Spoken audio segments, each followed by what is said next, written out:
March 20th. It is 9 a.m. This is the Governing Board regular meeting. I call the meeting to order. And if you're able to stand, please join me in the Pledge of Allegiance.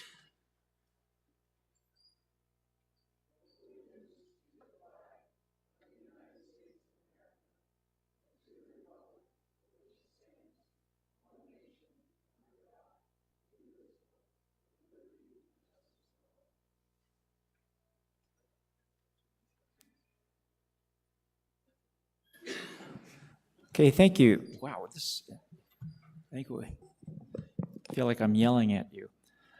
We have a quorum. We have 7 of our 9 members. We have 2 excused absences, so we do have a quorum. The meeting procedures statement. The Governing Board and its committees conduct all of their meetings in compliance with Arizona Planned Community Association open meeting laws per ARS Title 33-1804 and in concert with RCSCW bylaws, policies, and standing rules. Parliamentary procedures, as outlined in the most recent edition of Robert's Rules of Order, will also be followed in all meetings as appropriate, consistent with Bylaw 3.07 entitled Procedures for Owner Member Meetings, and Standing Rules number 2 and number 3. Okay, and with that, I get to the introduction and recognition of the Torch Academy. This is the 30th Torch Academy. So we've been doing this 15 years now. Is Katie here? She's not. Okay, so twice a year, so 30 sessions is 15 years. So congratulations to the Torch. Anybody here from Torch? All right, can you please stand?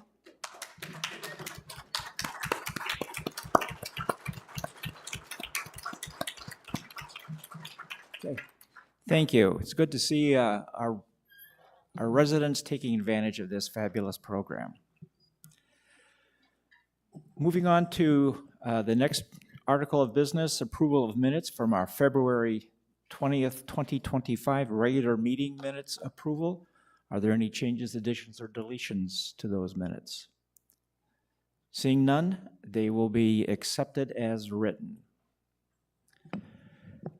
Moving to new business, we have a motion from Director Novello. Thank you, President Leary. For the Budget and Finance Committee recommendation, I move that the Governing Board approve new policy L14. Oh, excuse me. I have to start again. I have a motion that I move that the Governing Board approve the new policy L14, recording of meetings of the Governing Board and Standing Committees as redlined. Do I have a second? Director Williams seconds. Okay, discussion amongst the board. Any comments, discussion, concerns, questions? May I introduce? Yes. So I just wanted to clarify that this is not from a committee. This is from our own working, if you will. The Governing Board started talking about this together in September, and I volunteered to take on the task of drafting the proposed policy. We did discuss this at length in several of our Governing Board workshops. I believe it's been at least 3 of those workshops that we've discussed. So that's the extent of it. I think that we've discussed it at length, but let's talk about any questions. Yeah. Again, any questions, comments, concerns from the board? Seeing none, any questions, comments, concerns from the audience? Okay, I see nothing online, and I believe I have it set up correctly this time. So with that, I will ask Director Novello to read the motion again. Thank you. I move the Governing Board approve new policy L14, recording of meetings of the Governing Board and Standing Committees as redlined. Okay, with that, we will take a vote. Yes is you accept and approve the motion. No, it means you do not. I'll start with Director Hurley. Yes. Director Rhodes. Yes. Director Williams. Yes. Director Grom. No. Director Novello. Yes. And Director Horvath. Yes. Okay, the Motion passes 5 to 1. Okay, thank you. Our next motion will be read by Director Grom. Thank you, President Leary. As a result of the Golf Committee Working Group, we are finalizing our last policy. And per the Golf Committee recommendation, I move that the governing board approve in gross language revisions to Golf Policy G06, which is the administration of the golf tee time reservation system as redlined. Do I have a second? Seconded by Director Hurley. Director Grom, would you like to discuss what this is? Thank you, President Leary. Basically, we took a look at Policy 06, which is the tee time reservation system, and it includes the policy and how golf operation administers the group play program.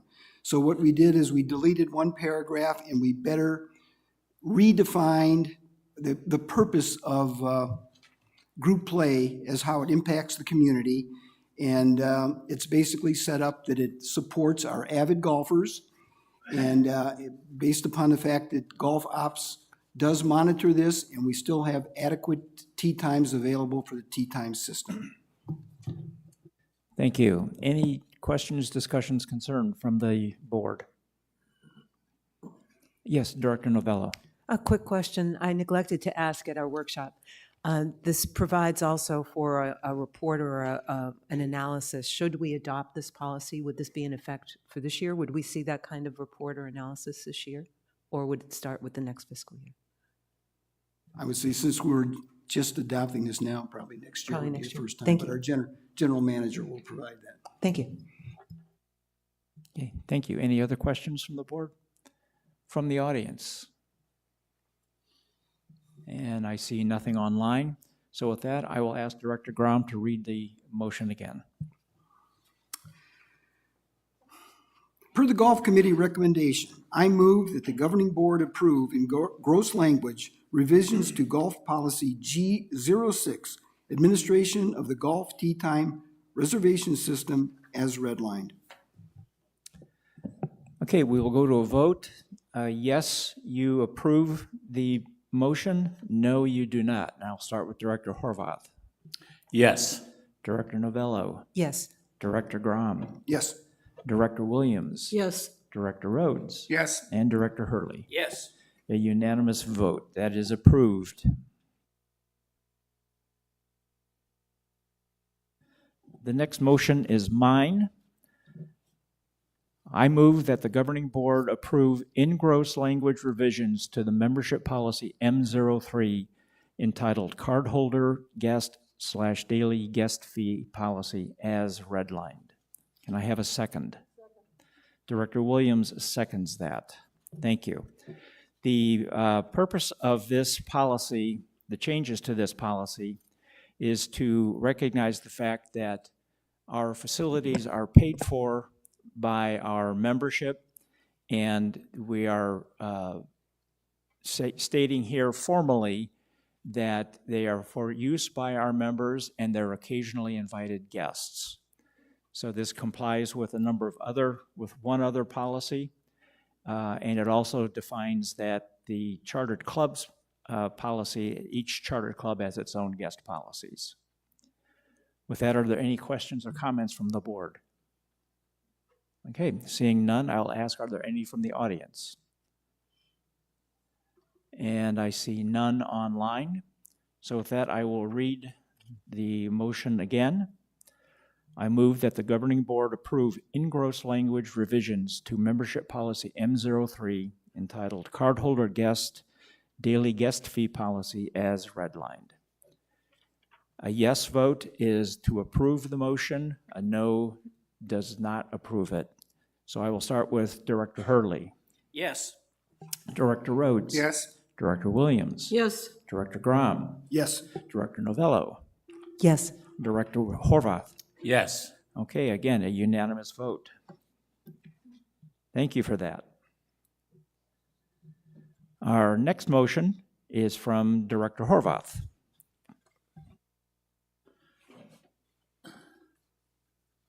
I move that the governing board approve hosting the 2025 Bowls USA Tournament. Can I get a second? Second. Okay, Director Rhodes. Okay. Is there any conversation or discussion from the board on this? Or let me ask Director Horvath, do you want to talk a little bit about this? Yes, the Bowls Tournament was proposed by Nick Price, Turner. It's a big honor for us to sponsor the Bowls Tournament here at the Long Bowling area. It will involve three locations total, of which will be one of them. We're probably the supreme one, so he's nodding his head. And so we'll have a lot of guests in and through here. We get a lot of recognition for Sun City West, which is always a good thing. It's advertisement for us. So I'm very pleased to have read the motion. Any discussion? Yeah, any discussion on this from the board? Any from the audience? And I see none online. So Director Horvath, will you please read your motion again? Yes, I move that the governing board approve hosting the 2025 Bowls USA Tournament. Okay, we will take a vote, and with that, I'll start with yes, is you're supporting the motion? No, you are not. So I'll start with Director Horvath. Yes. Director Novello. Yes. Director Graham. Yes. Director Williams. Yes. Director Rhodes. Yes. Director Hurley. Yes. Okay, again, a unanimous vote. Thank you for that. Nick, I think you're all set now. Okay, our next agenda item are the initial pullouts from the proposed 25-26 SIP and 50K RR 50K plus budget. Carl Wilhelm. Good morning, Governing Board. Thank you, President Leary. Good morning, audience. We are wrapping up March reviews of the proposed capital project budget process. I have only thing I need to mention today is that all committees this month have seen any proposed changes. This board saw the proposed changes of March at the last meeting, and there are no changes beyond that. I'm happy to answer any questions if there are any. Okay. Any questions from the board? Comments? Okay. Oh, okay. Sorry, Director Novello. Just a comment to all. I think we all know, but from a timing perspective, each of the committees need to formalize our recommendations to the governing board before our next workshop, I believe. And so I believe that all the committees are in the process of doing that. We'll have a collection of recommendations if we haven't already. Budget and Finance, the committee I chair, will be making our recommendations at our next meeting, April 1st. Director Hurley? Yes, I just want clarification. You're deferring all of the Pro Shop beer dispensers to another year?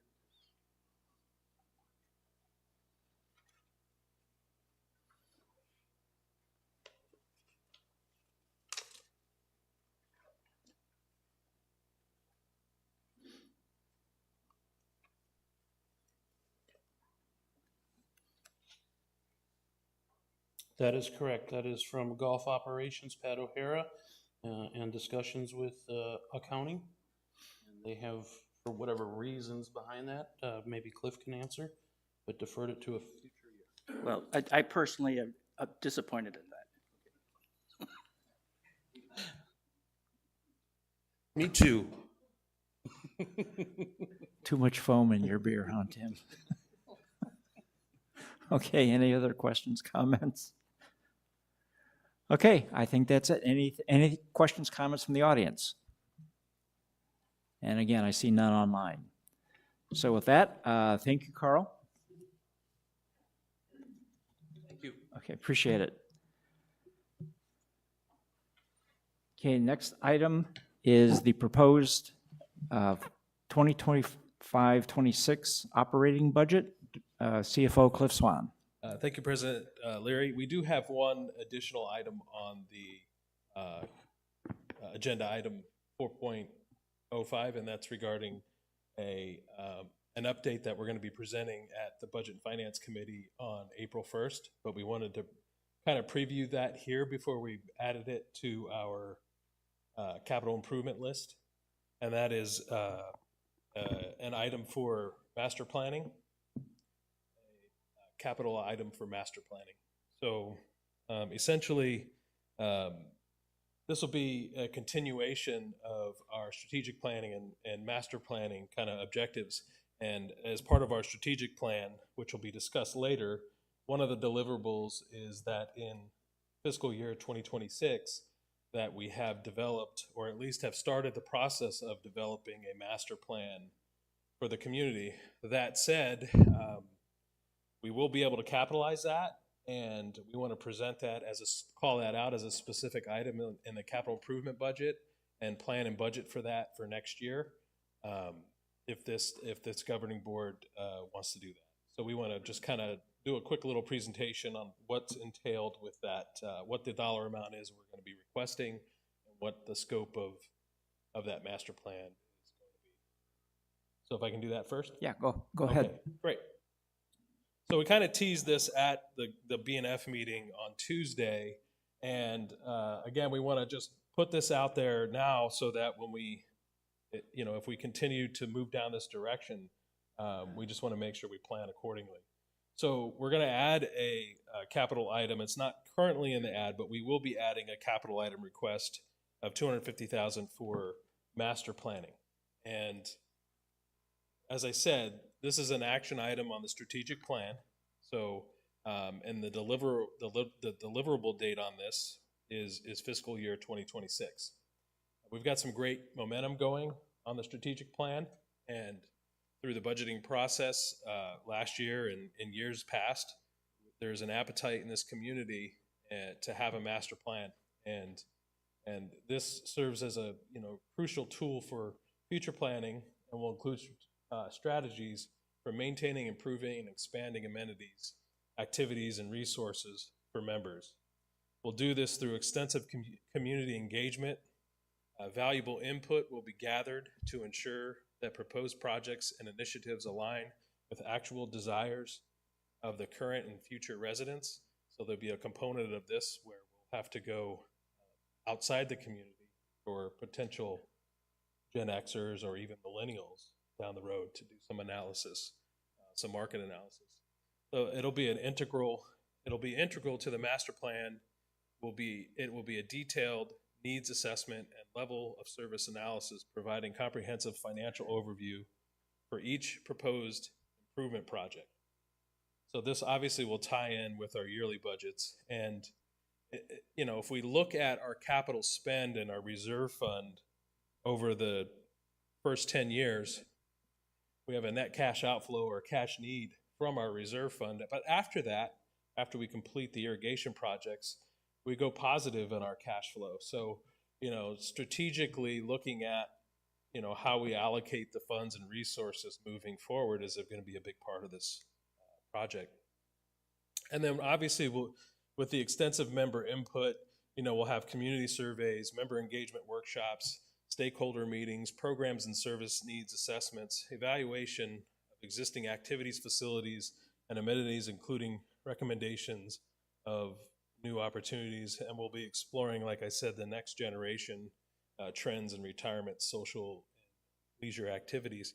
So our strategic plan is a tactical plan. That's a short-term. This is what we're looking to address in our annual budgets, and this is kind of what's steering us. The master plan is kind of a higher level plan where we look at some of the things, which is part of what we're tasked to do. It's in our bylaws and it's in our values that we look to the future. So this is going to be requested in the Budget and Finance Committee. We'll run it through there first, on April 1st, but we just wanted to get this out there in the community, and that concludes the presentation at this point. Okay. Any questions or comments from the board before Cliff goes to his regular presentation? Yes, Director Rhodes. My only comment is it's about time. You know, I think this is one of those issues that we've been talking about and talking about and talking about. And now it's time to make it happen. Any other comments? Yes, Director Novello. Totally agree, but also Cliff mentioned at the Budget and Finance Committee meeting on the 18th that the reason why this is coming into the Capitol now is that you reviewed with CLA and other sources the fact that this is capitalizable. Would you like to make a quick comment about that rather than my? Sure, we just, well, first of all, we wanted to make sure this is still contingent upon the approval of the strategic plan, okay? So timing-wise, in terms of when we put this into the budget, we didn't want to put it into the budget until we worked through the strategic plan process, knowing that we would add this down the road, also knowing that this is one of our general managers, deliverables and his, management plan. So there's that. And then finally, we consulted with our firm to make sure, to find out if this was something that we could capitalize.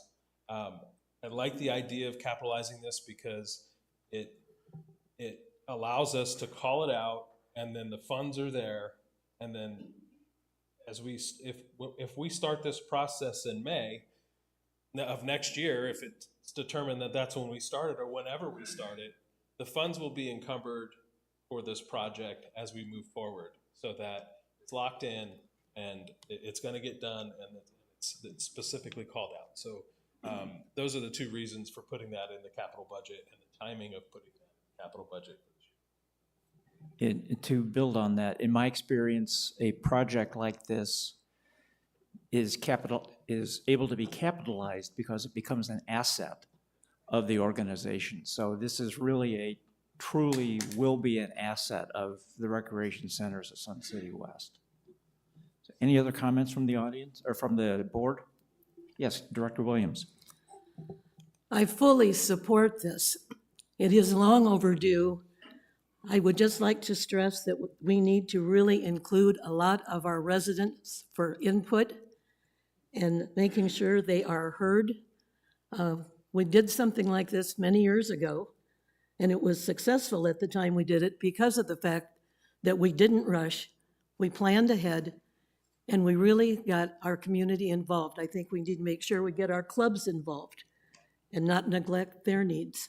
We know our club situation is changing as well as our interests change as our new residents come in.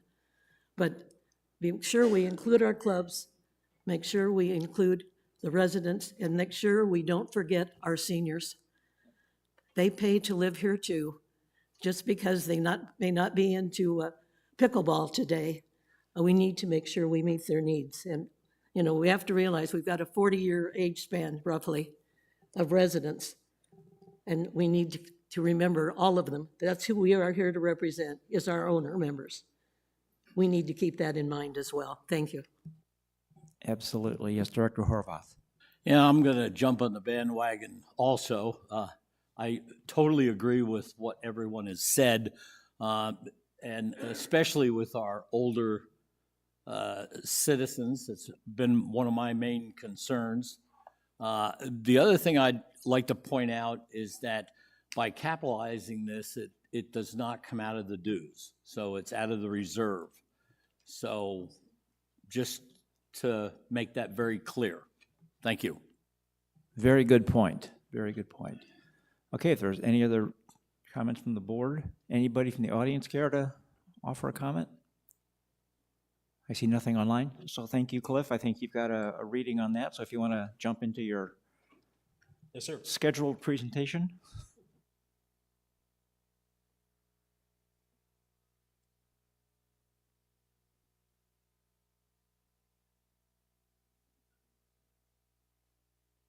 All right.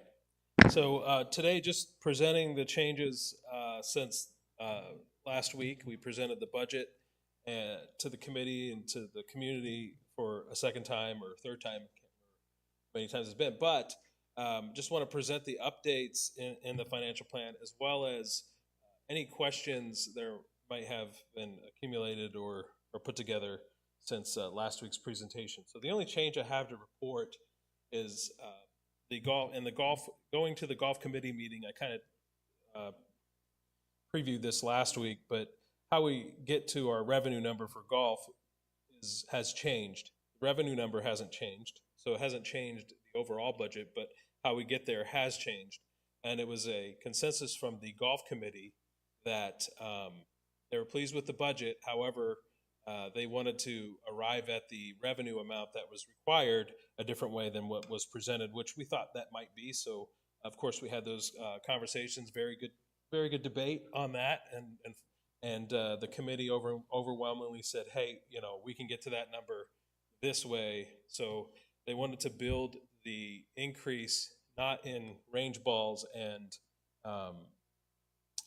creating a trail fee. That what they wanted to do was just increase the rates to generate that revenue. So here I did a kind of just a red line change of how we're going to get to the revenue that we need to get to in golf. And the change essentially is instead of increasing $3 during peak season for non-members, we're going to increase $6 during peak season for non-members. And then we're also going to increase during the 2 transition months of May and October for non-member golfers. We're going to increase those rates $3. And then we're going to keep the $1 increase for our members during peak season, but also add in those months of May and October a $1 increase to our members. All else is the same, and take out the trail fee and take out the range balls. That gets us back to our overall budget, which was presented here. And those are the changes to the budget, and that concludes my update on the operating budget. Okay, any questions from the board? Yes, Director Rhodes. My initial reaction to this was, this is excellent, because one of the things that we try to do is to keep the cost down for our homeowners and our members. I do cringe a little bit at the increase for non-residents from $3 to $6, but on the same token, I don't think that's an issue. I think that it's just further demonstration that we want to try to retain a lower rate for our own members, and at the cost of those that are non-members, and I'm okay with that. Okay, Director Novello. And Director Horvath and I were saying, you go. No, thank you, President Leary. First of all, concur. I just wanted to give all of our committees put in a lot of work, more than some of our residents may be aware. The golf committee put a lot of time and effort into this. So if you are hearing this for the first time, I encourage you to look at the video. If you didn't already, look at the video of the golf committee and their deliberations over this. Based on what I observed, they're really deeply involved in this, and I would fully support those recommendations, of course. The other thing I wanted to note, again, just to concur, there's so much more there's more information. There's always been transparency in my experience on the Budget and Finance Committee with all the presentations we receive on these budgets. There's even more, there's so much more information in this one. I can't thank the team enough for being so forthcoming. And again, it's not new that you're forthcoming with information. However, we appreciate that. We're not complete with our deliberations. One of the things that our residents and committee have been looking at pretty heavily, we're looking at a lot of the details, as you'd expect that we would in Budget and Finance, and I think all the directors are as well. We want to make sure that we're being as responsible as we can be. So deliberations will continue, and we expect to have an initial round at our next April 1st Budget and Finance Committee meeting. We did have a good discussion, though, because our residents have been focused in on some of the wage increases. So I just wanted to comment a little bit and ask Cliff to clarify. When we talk about this assumption, that's number 7, and we talk about wage increases, please remember that some of these wage increases that we need to budget for are not discretionary. There's a portion that's discretionary, but there's a good portion that is not. Things like minimum wage increases. Minimum wage is not discretionary. That's set by law. So we must comply, and the vast majority of our employees are minimum wage.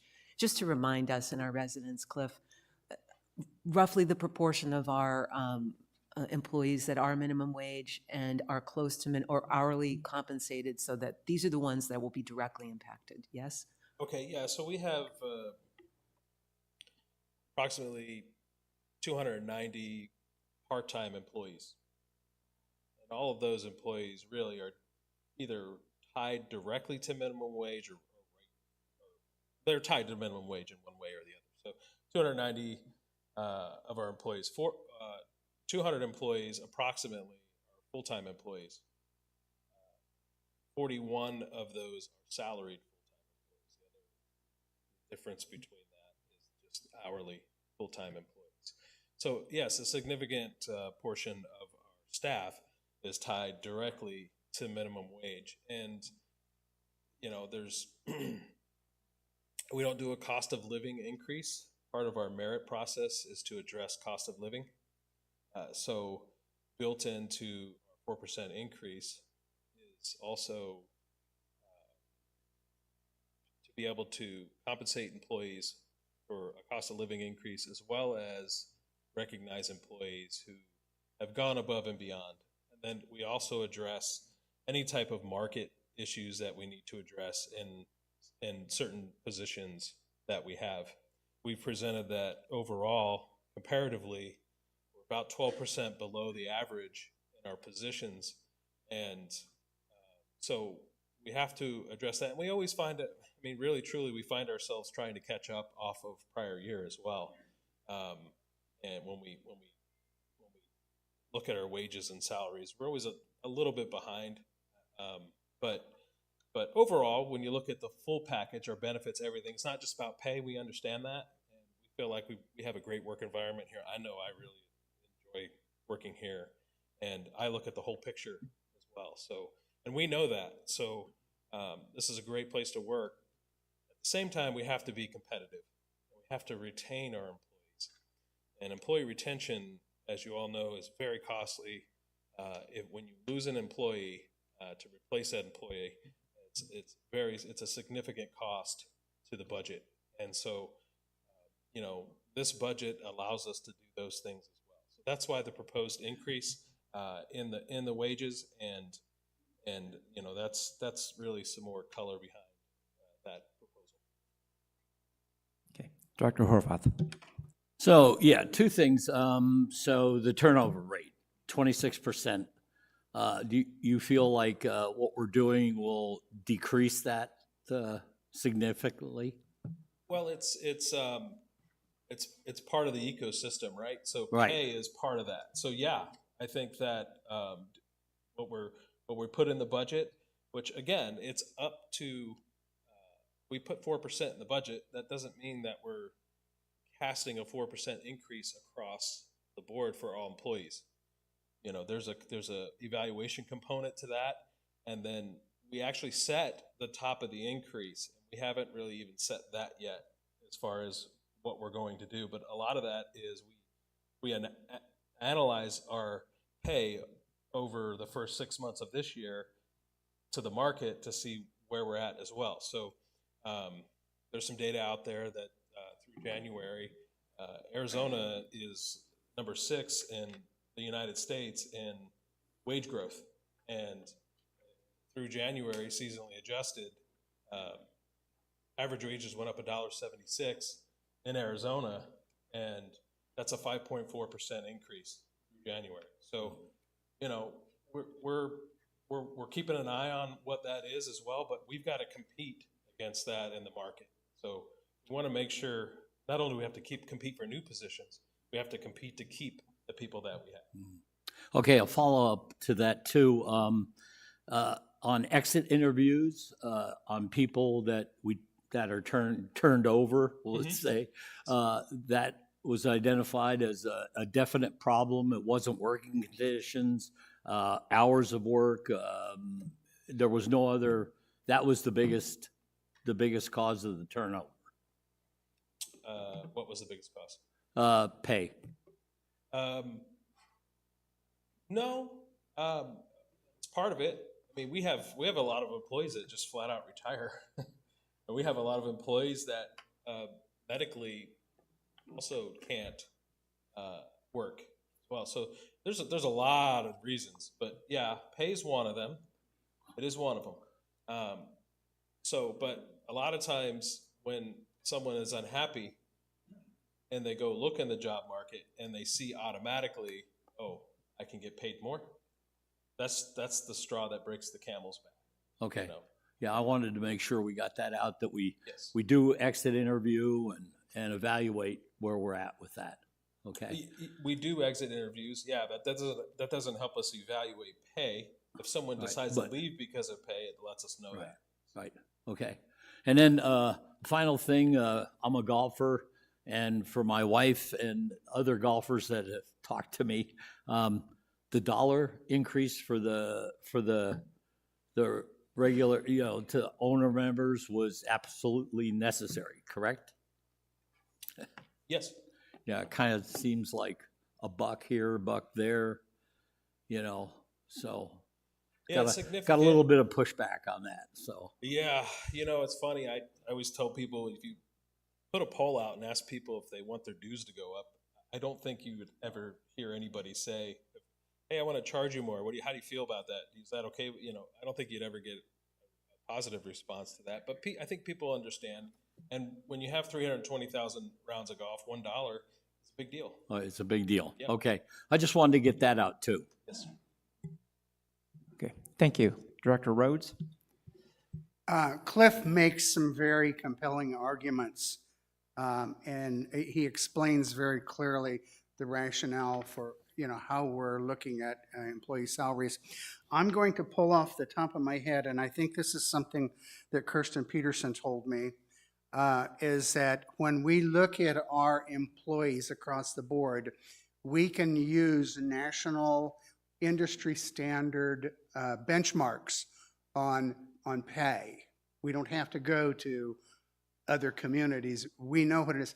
We're at, and if I'm not mistaken, we're either at 87 or 88% of what the benchmark for like jobs in an industry standard are. So that tells me that we've got a bargain here. It tells me that we're underpaying some of our employees, in which I believe that.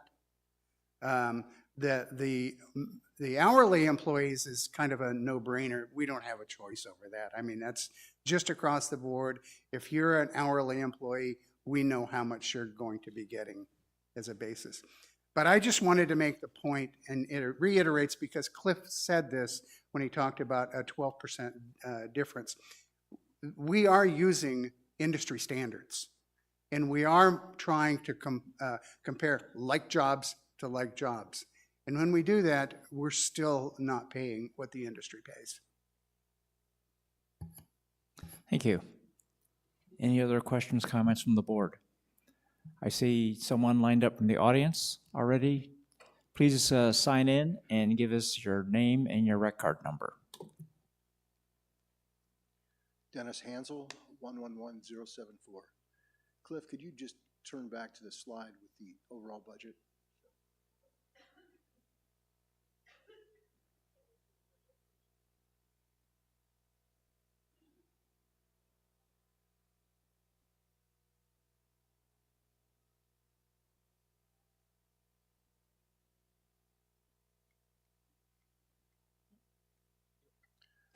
I learned last at the Budget and Finance meeting that the reserve fund allocation comes from the operations, correct? Yes, it comes from a member and associate dues. It's a percentage set in the annual financial plan process. I look at the revenue and I look at the expense, And the reserve fund allocation is not included in the expenses, which means we have a zero net income projected. Yes, we've got It's a not. balanced budget. Yeah, zero. So where do the funds come from? From your allocation, because if there's no income. Okay, so remember dues are income, revenue for us. We're moving that revenue down to the capital section to create a balanced budget. So policy says that our excess after operating is part of our reserve fund calculation, That's exactly right. annual reserve fund But in this calculation. case, there's no excess because there's zero per the budget. So yet you have a figure there, and there's no justification for the figure because your net income is zero. I disagree, but okay. That's not a question of disagreeing, that's just reading the figures.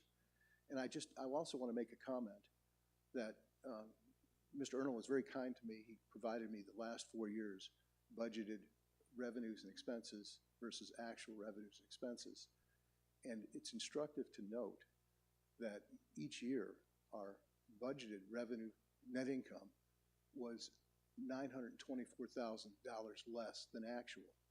And what that means is, since our dues are in part, well, not in part, they're based on the meeting expenses, when you have a understated net income, as of necessity, dues are increased. And I don't know if that's baked into this budget, but every year, the budgeted net income on average is $924,000 less than the actual, which results in increased dues. Thank you.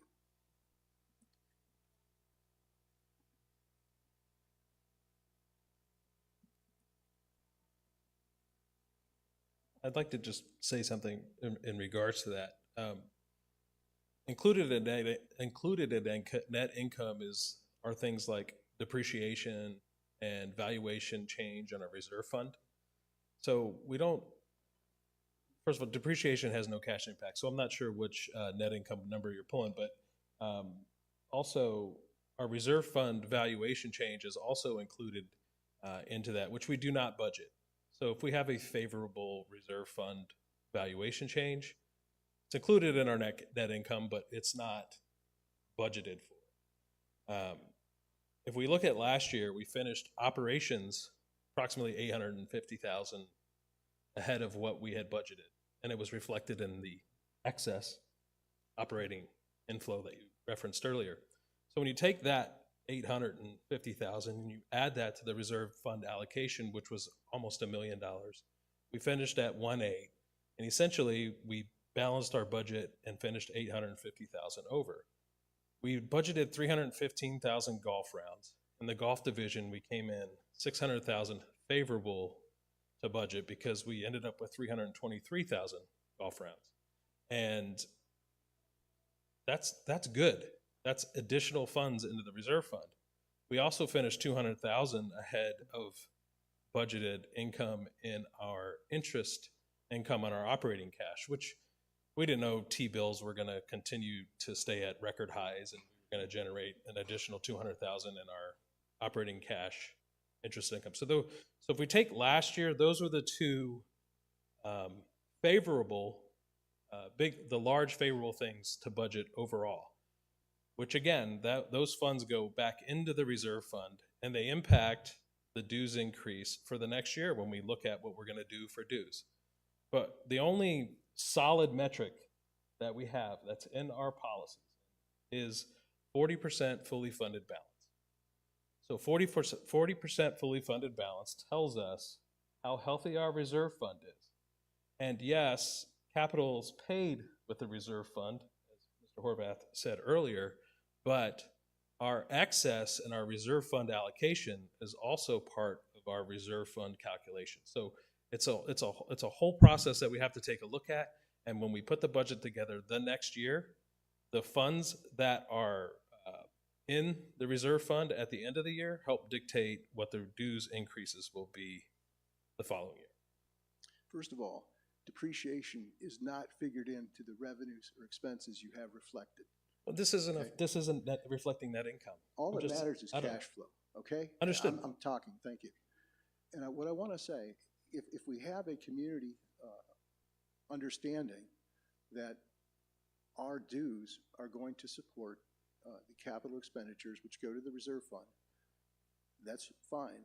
But I just want to comment that when you increase dues based on inaccurate estimates, as we have done the last 4 years, then we have a special assessment in the increase in dues, which will go on forever.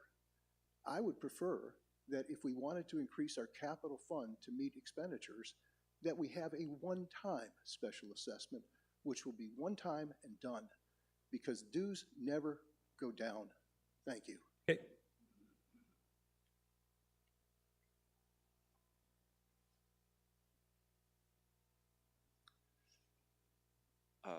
My name's Alan Garland. I'm member number 128145 from the entering class of 2016.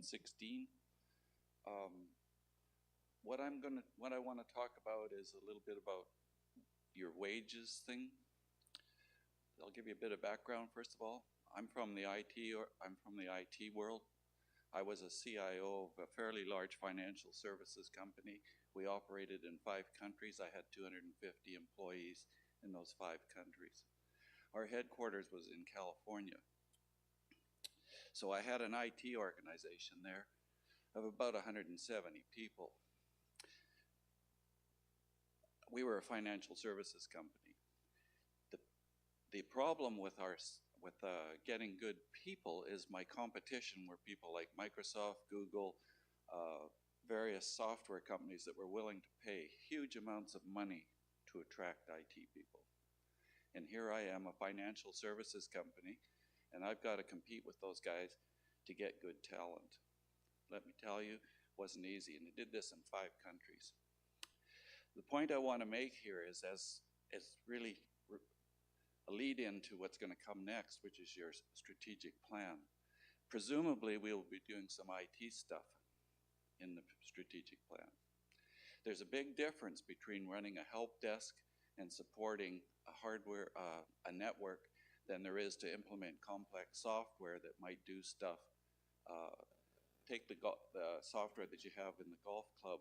That's an example of software that actually does some things besides keep track of what's going on.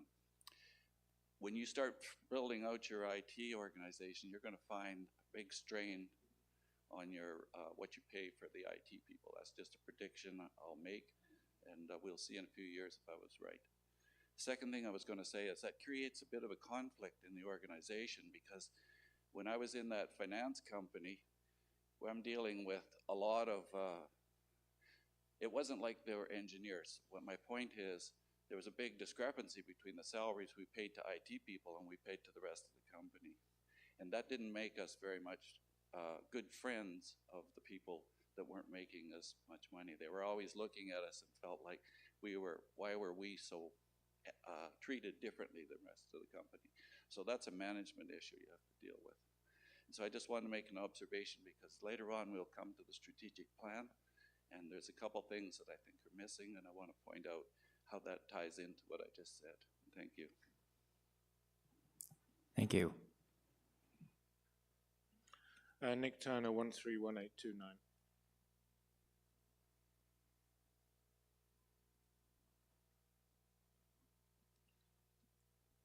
How the money gets into our reserve fund, I think, is an interesting question, and how much comes from our annual dues and how much comes from the asset preservation fee is something that we can debate. But it's got to come from somewhere. If we rebate or reduce our annual dues and lower the amount that goes into the reserve fund annually, we're going to need that money at some point, because it will drop below 40%. The BNF working group that's been forecasting the value that's going to be in the reserve fund over the next few years, as we do all of those golf course projects, shows that it's about level. So if we reduce the amount that starts going in now by several $100,000 a year, the reserve fund is going to go down, and we're going to have issues. And I don't think having a special assessment is the way we solve that. Let's plan, let's project, let's keep the fund healthy, and go from there, rather than having to panic adjust and have a special assessment. We've seen what happens in Sun City when those things happen. The current governing board in Sun City has had to raise dues 2 years running as a result of previous governing boards not raising dues. And that governing board has had a recall attempt against the whole governing board. It failed, but the current governing board and the current management over in Sun City have been heavily punished and criticized by the membership for the failures of previous members of that governing board.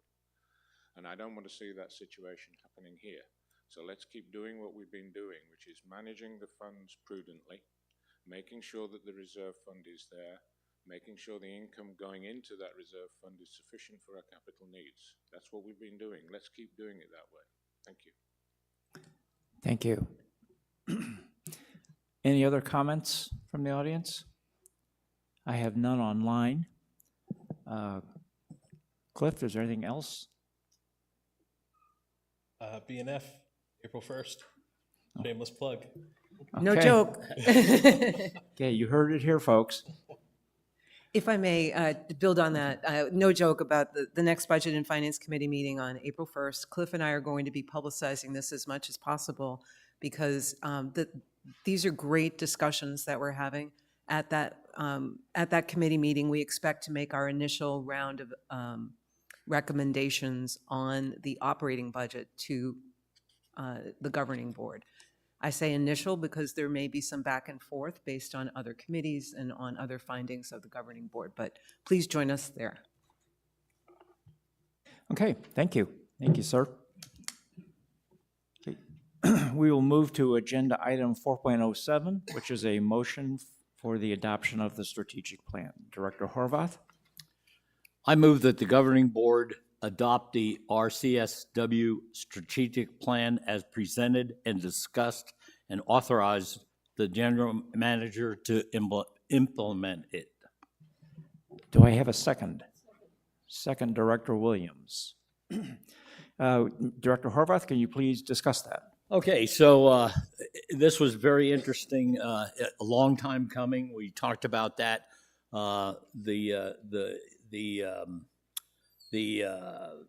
People that, the company that the GM, Mr. Erno brought in they were extremely capable.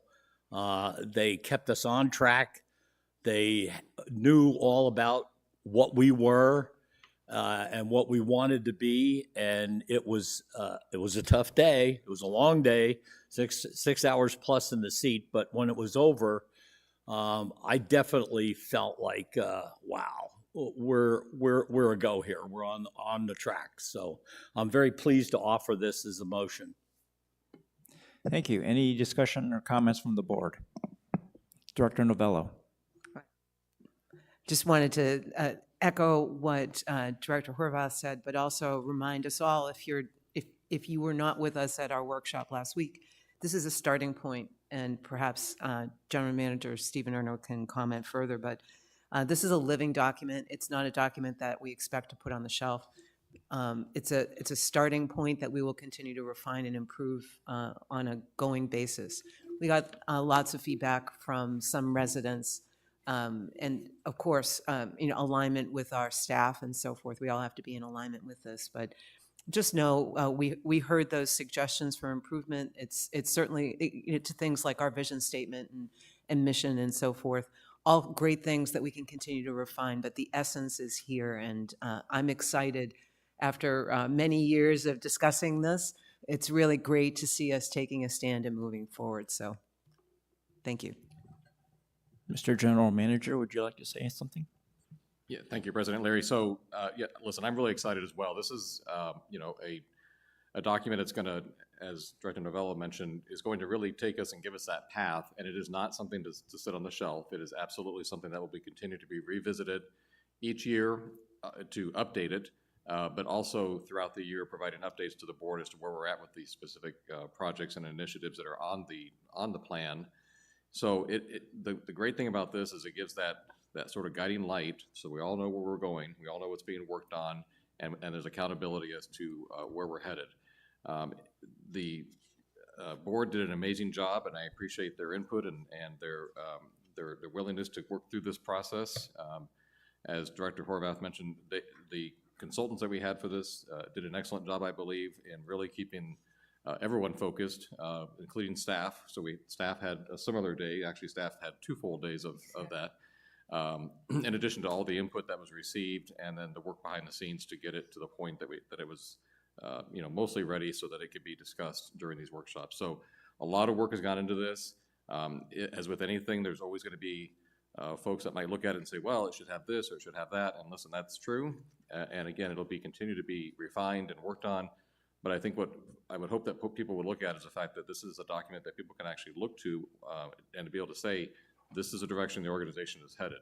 And as I mentioned last week, assuming the board adopts it today, we will then take the content of the strategic plan, put it into a more visibly appealing document. We'll be pushing it out on social media. We'll be prominently displaying it on our website. It will become part of the core of our existence as an organization, and that's what that we'll be working towards on a regular basis. So I'm very excited about this, and this is a great opportunity to get some real momentum going here and get some things accomplished that I believe the board has been looking to get accomplished for quite some time, is the impression I get. So thank you all for your support on this. Thank you. Anybody else from the board? Yes, Director Horvath. Yes, so everybody will be able to see this, because they really need to read the message from the board president and from the GM and the overview. I think those are 3 important things for everyone to read. Thank you. Yes, Director Hurley. Yes, excuse me, I just want to say that this is a very ambitious plan for the general manager and for his staff. And I, and certainly hopefully future boards, will wish you the best of success. Thank you. Director Rhodes? Kind of in the for what it's worth category, in my 40 years of working in an executive level, I have sat through multiple strategic planning sessions. And I can look back and I can say without reservation, I think this was probably one of the best ones I've ever seen. For one thing, it didn't drag on. We kept moving. We had a goal. We were objective. The verbiage that we used were stuff that we had said. And I encourage everyone, and I don't want to just talk to the people in this room because I think I'm preaching to the choir. I want to talk to those that are listening to this on YouTube and those that have not yet heard about this. We have talked about a strategic plan ad nauseum. Now we're doing something about it. And I think if in the 3 years that I've been on the board, if this is one of my accomplishments, it'll be right in the top 3. I'm very happy to be part of this. I think that we have an excellent start. We have an excellent start. But it's going to be up to all of you to help us put this together. I think we've got the right person in Stephen Erno at the helm on this. I just can't say any more. I'm really excited and I'm encouraged and I'm optimistic. And as Tim said, this is an optimistic plan, but that's what works, is we knew we have to be optimistic. We have to set the bar. So at that, I'm done. Drop mic. Thank you. Any other board member? I would like to quote one of our directors here, Mr. Director Rhodes, and say it's about time. So I fully support this. Are there any questions or comments from the audience?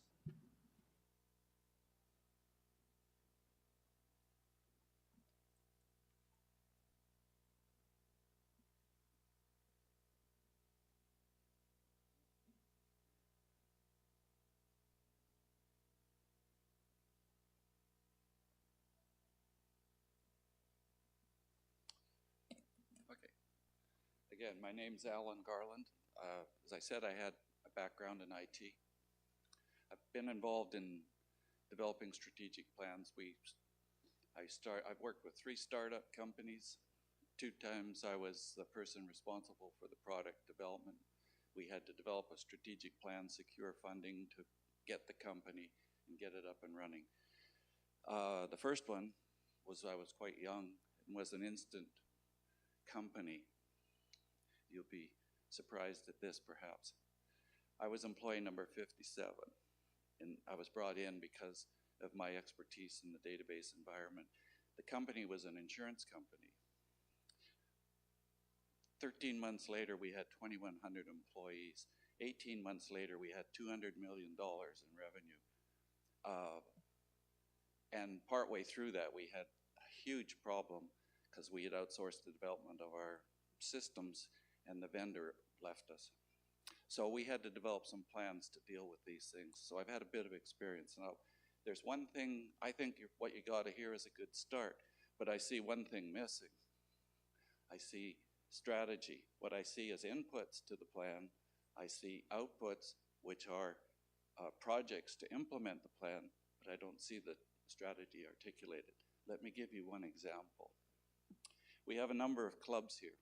All the clubs have to figure out a website for themselves. They all have to figure out ways to keep track of their membership, among other things. Maybe a strategy would be, hey, we're going to provide services to the clubs, and we're going to say, we have contracted for a particular web building tool, and we have experts on our staff here at Sun City and the Rec Center that know how to use this tool. You clubs use our tool, you'll get a preferred rate at using this tool instead of contracting yourself with somebody. And we have people that can help you build the website. When you get into trouble, we can bail you out. Maybe that's a strategy to provide that service to the club. If it were a strategy, then that would involve setting aside some money in the budget to have people to do that. It would involve making sure you have the expertise, and it would involve convincing the clubs to use your tool instead of going their own separate ways and having 19 different ways to do the same thing. So what I'm saying is that the strategies themselves may be known in your minds, folks, but they aren't articulated here, and I think they should be. Now, I know I'm preaching to the choir. All you folks are going to vote to pass this plan because you've got a lot of invested effort into producing it, and there's nothing wrong with what you got so far. I'm just saying there's a little bit missing, and I think the strategy at what I'm talking about would help guide deciding which projects you're going to do. And that's all I had to say. Oh, I guess there is one last thing. Make it, your time is up, so please make it quick. I'll try my best. Okay. A year ago, I offered to talk to the board about a strategic plan and technique and show them what we had done, just as an example, so some input for you. But the board at the time refused it. I offered it to this board too, and I was turned down. So I just felt that I would never bring this up today, that I had wanted to make that input to you, and I hope that you guys move forward and that we're all successful, because we sure as heck need it in this community. Thank you.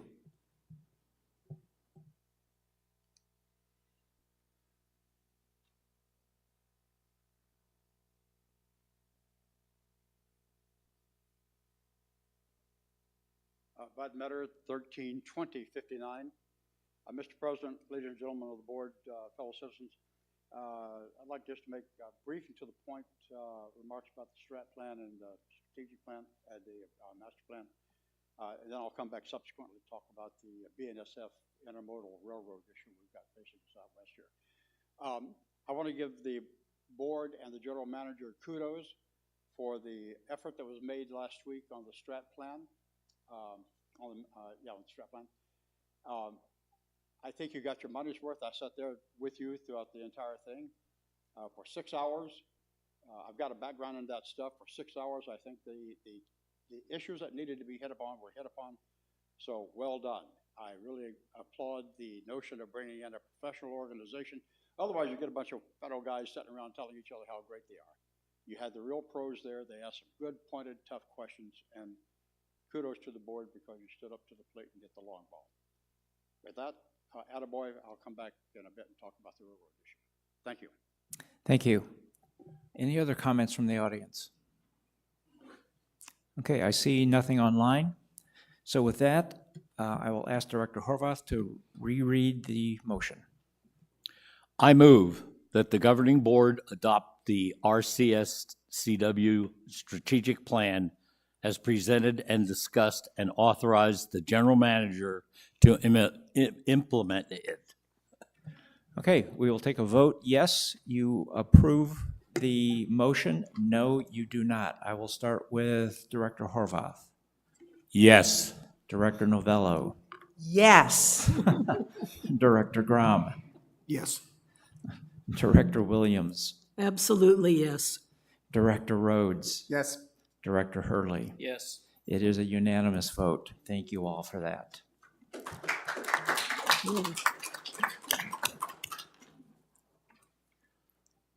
Okay, our next agenda item is the PORA presentation. PORA President Ralph Johnson, if you could come up to the lectern and give us an update on PORA. See that, Jane 5?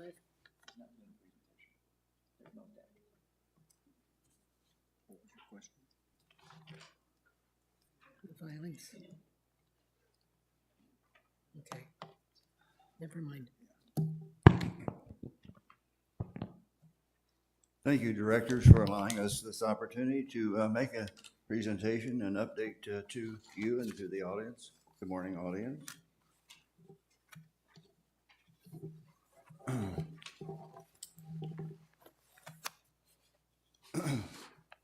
Start off with a headline in the Independent dated December 25th, 2024. And it says, PORA officials seek possible mandatory fee or face closure.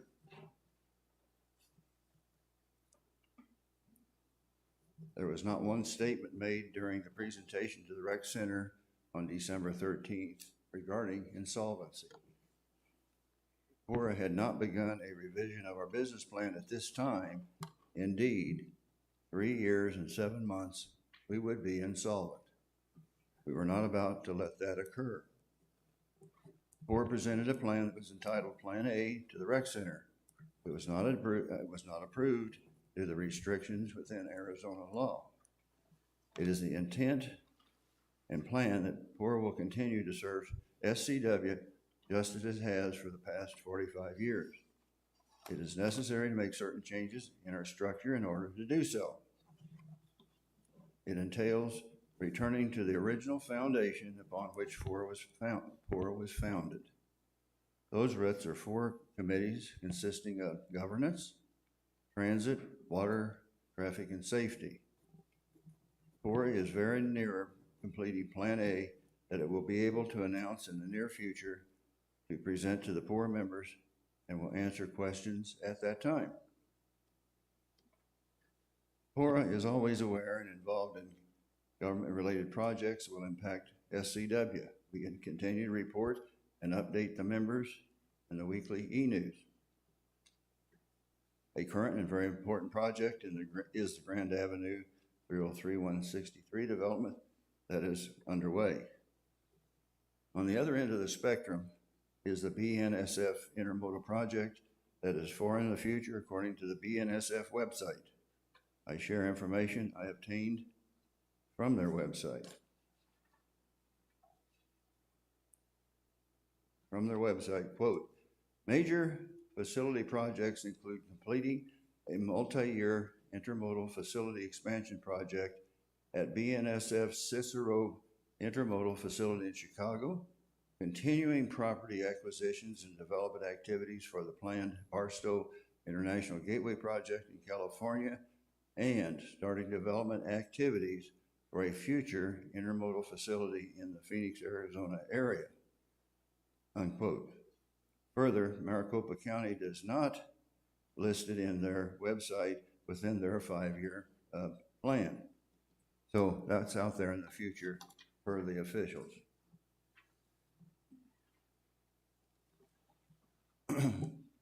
Of course, the intervention at ACC over the entire 45 years existence has also required substantial time by the interveners who worked tirelessly in those rate case programs. The success in providing all residents savings, whether a PORA member or not, on their utility bills has been astronomical throughout the years and the decades.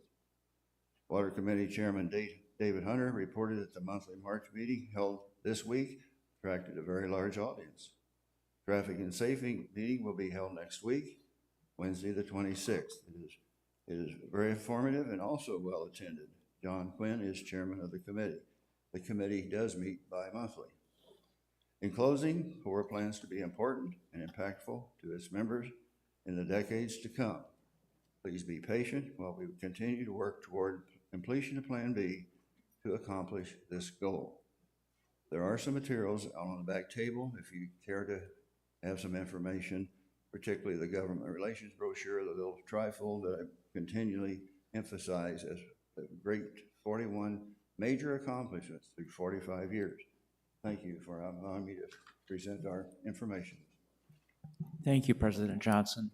As President Johnson stated in his remarks that they would be pleased to answer questions at a later date, but if there are any comments from the board for him, let's do that now. Okay, any comments from the audience? And I see none online, so thank you, President Johnson, appreciate that. Okay, with that, we will go to a filings statement. Director Novello. Thank you, President Leary. Wait, hold on. Oh, Do we have a question?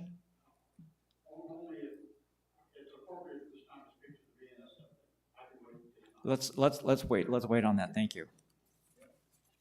Okay, Director Novello. oh, thank you, and thank you, President Leary. January, February 2025 financials have been reviewed and accepted by the Budget and Finance Committee, and they have been filed. Okay, thank you. That's just a notification, so there's no vote necessary on that. And with that, that gets us through the majority of our agenda items. Now we're at the comments section. Are there any comments from any of the board directors? Director Horvath? Yes, first of all, I'd like to give kudos to Lawn Bowling.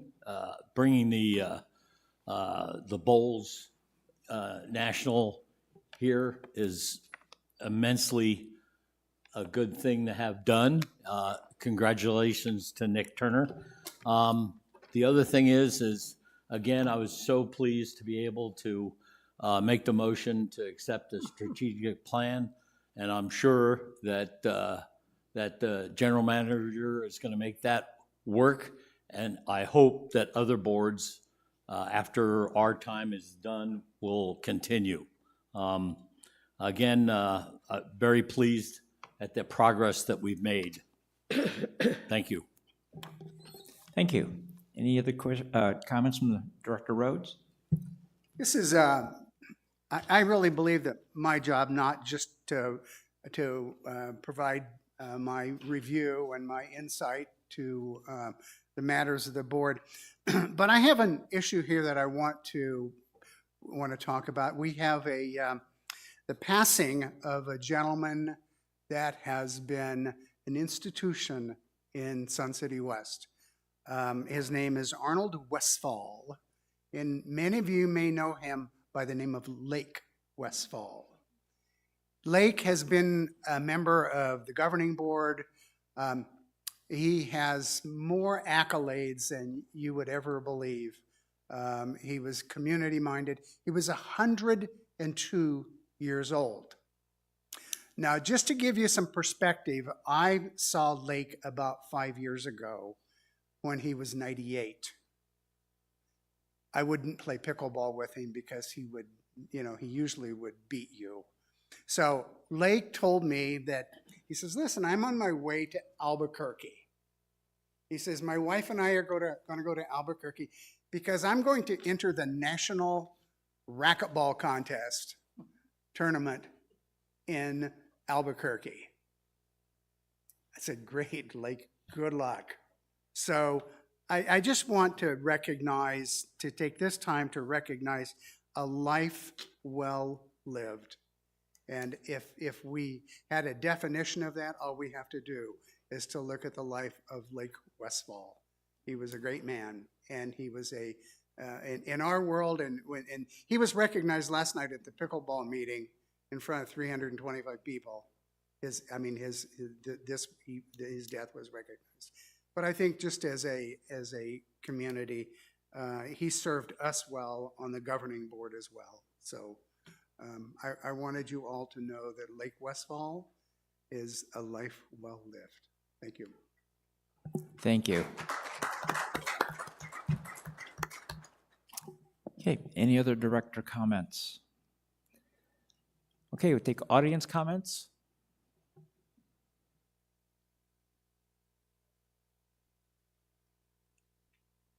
Thank you, Mr. President. 132059, Bud Metter.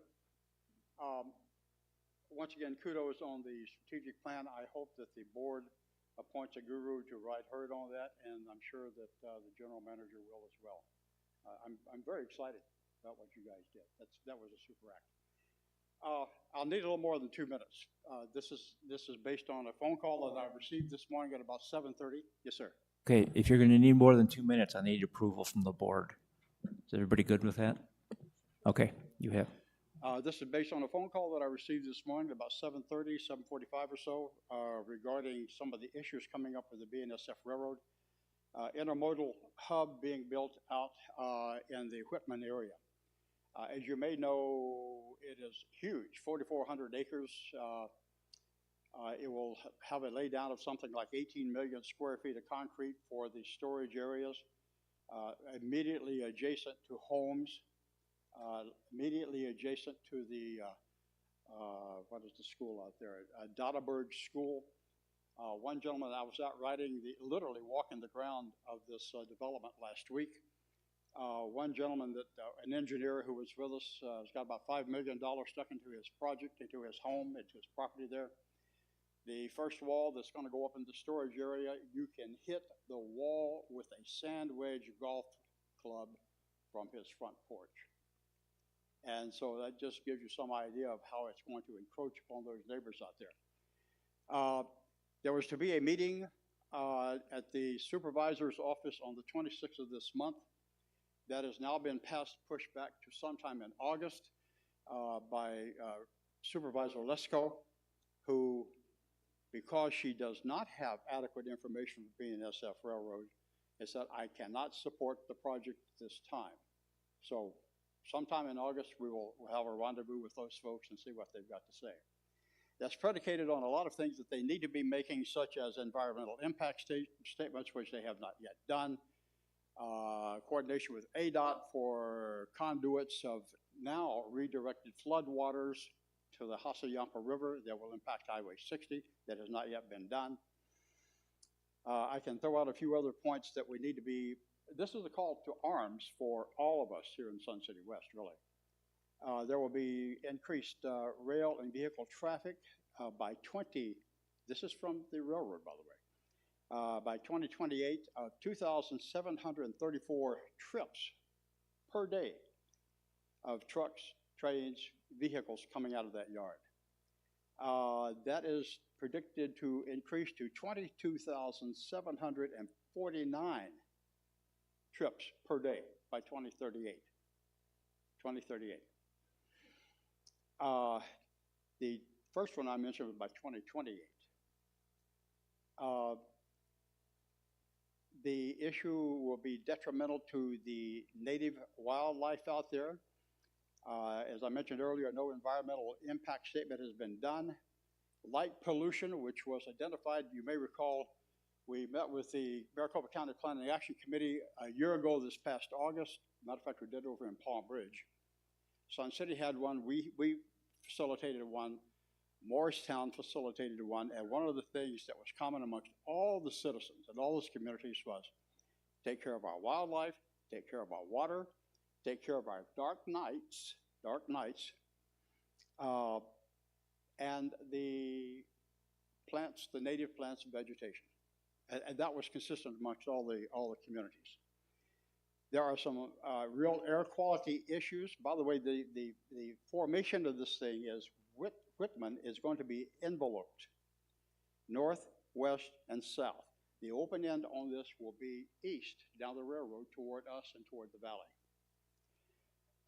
Air quality is going to be a problem.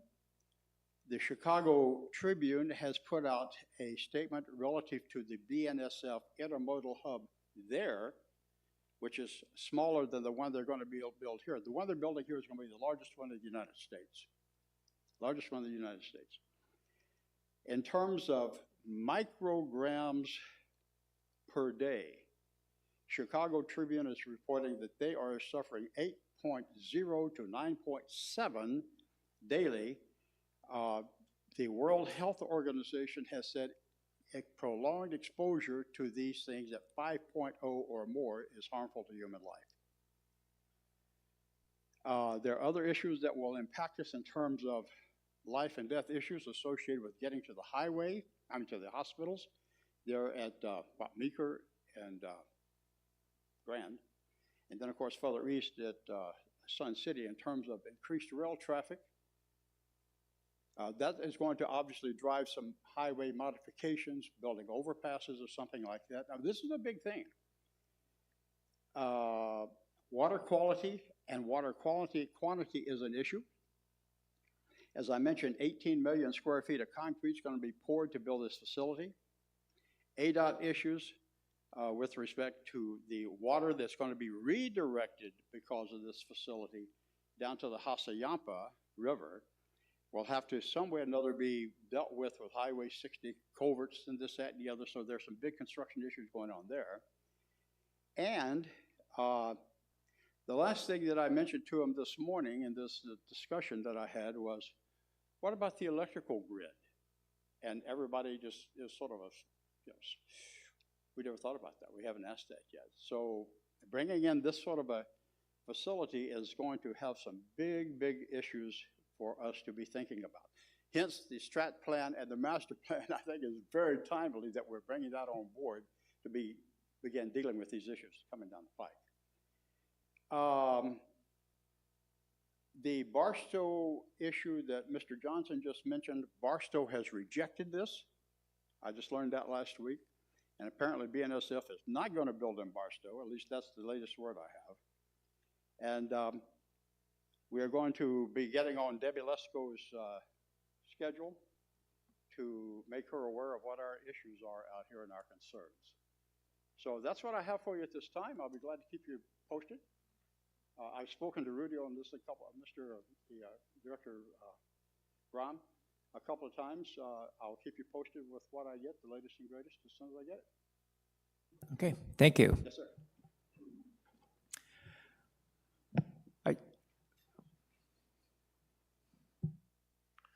Nick Turner, 131829. As president of the Johnson Lawn Bowls Club, I'd like to say thank you for the unanimous vote today. I've already heard back from Bowls USA. They say thank you too. But the planning will start now. So thank you for that. And on one other subject, and I'll send you some links, Bud. Air pollution is actually way, way worse than people originally thought it was. Did you know that financial traders in New York make worse decisions when air pollution is high? Children do poorer on tests at school when air pollution is high. Children who were born and raised in areas of high air pollution have lower IQs and higher crime rates when they grow up than people who grow up with lower air pollution.